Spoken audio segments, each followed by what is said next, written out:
তো যখন ধরো আমরা স্যালাড খাচ্ছি, তো ম্যাগির যে মশলাটা কিনতে পাওয়া যায় সেটা বেশ টেস্টি হয়, তো সেটা কি ইউজ করা যেতে পারে? সেটার হ্যাঁ দেখো, কখনো কখনো আমি কোনো জিনিসই কখনো কখনো যেন না করি না।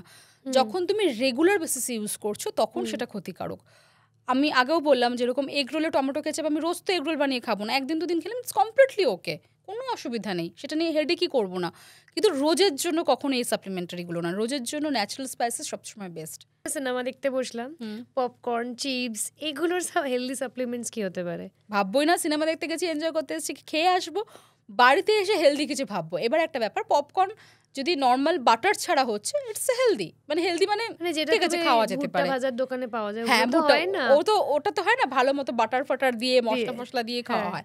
সিনেমা হলে যেটা মেন ফ্যাক্টর সেটা হচ্ছে কোল্ড ড্রিঙ্কস খাওয়াটা, ওই সুগারি বেভারেজ যেগুলো হয় সেগুলো ভীষণ। আমি তোমাকে এই কোল্ড ড্রিঙ্কসের ব্যাপারে জিজ্ঞেস করতাম যে জিরো সুগার কোল্ড ড্রিঙ্কস আর normal cold drinks, zero sugar cold drinks কি খাওয়া যেতে পারে?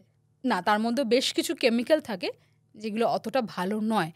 তার বদলে আমরা, মানে আমি নিজেও যেটা বাড়িতে কখনো কখনো আমার মনে হয় না যে কখনো কখনো একটু ফিজি ড্রিঙ্ক খেলে একটু রিফ্রেশিং লাগে, বাড়িতে তোমার ক্লাব সোডা নিয়ে আসলে, লেবু দিলে, নর্মাল সোডা কিনতে নর্মাল পাওয়া সোডা যায়, বোতল, ওই 15 টাকা 20 টাকা যেগুলো পাওয়া যায়, যেগুলোর মধ্যে কোনো চিনি থাকে না, অনলি কার্বোনেটেড যেটা থাকে, ওয়াটার থাকে। তো সেটা তুমি যখন জল জিরা একটু ইউজ করলে, একটু লেবু ইউজ করলে, একটু পুদিনা পাতা ইউজ করলে, ব্যাস, আর কি লাগে।